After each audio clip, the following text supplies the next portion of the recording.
వారు ప్రజలతో మాట్లాడుచుండగా యాజకులను దేవాలయపు అధిపతియు సద్దుకయ్యులను వారు ప్రజలకు బోధించుటయు యేసును బట్టి మృతులలో నుండి పునరుత్థానము కలుగునని ప్రకటించుటయు చూచి కలవరపడి వారి మీదికి వచ్చి వారిని బలాత్కారంగా పట్టుకొని సాయంకాలమైనందున మరునాటి వరకు వారిని కావలిలో ఉంచిరి.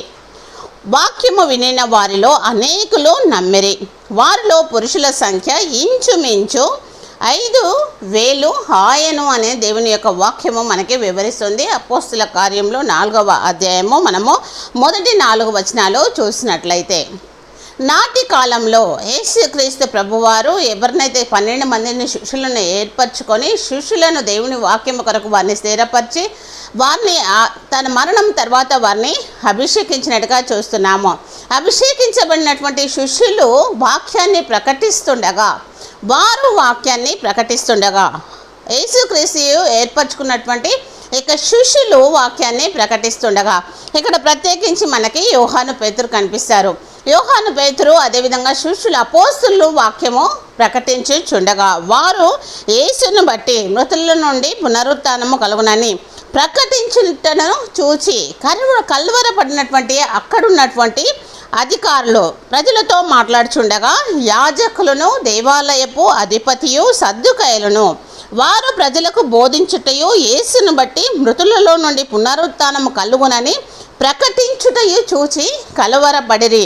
వారి మీదికి వచ్చి వారిని బలాత్కారముగా పట్టుకొని సాయంకాలమైనందున మరునాటి వరకు వారిని కావల్లో ఉంచరి.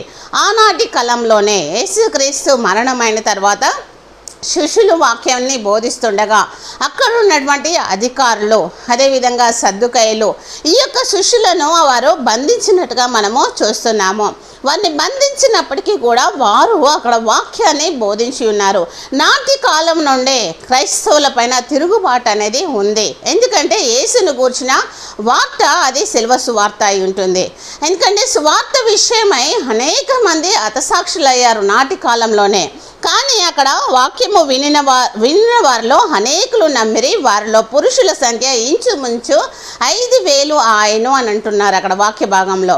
నిజంగా వాక్యము ప్రకటించుచుండగా వారిని బంధించవచ్చు, కానీ వాక్యం విన్నటువంటి వారి సంఖ్య అక్కడ పెరిగినట్టుగా చూస్తున్నాము. 5,000 మంది, ఇంచుమించు పురుషుల సంఖ్య 5,000 మంది. కాబట్టి నేటి కాలంలో కూడా మనకు శ్రమలు ఉన్నప్పుడు హింస ఉండవచ్చు, కానీ వాక్యాన్ని ప్రకటించాలి. అనేకులు వాక్యం వైపుకు మళ్ళించబడతారు. దేవుడు ఈ విధంగా మనకు సహాయం చేస్తాడు. దేవుడు మనందరినీ కూడా ఆశీర్వదించును గాక. ఆమేన్.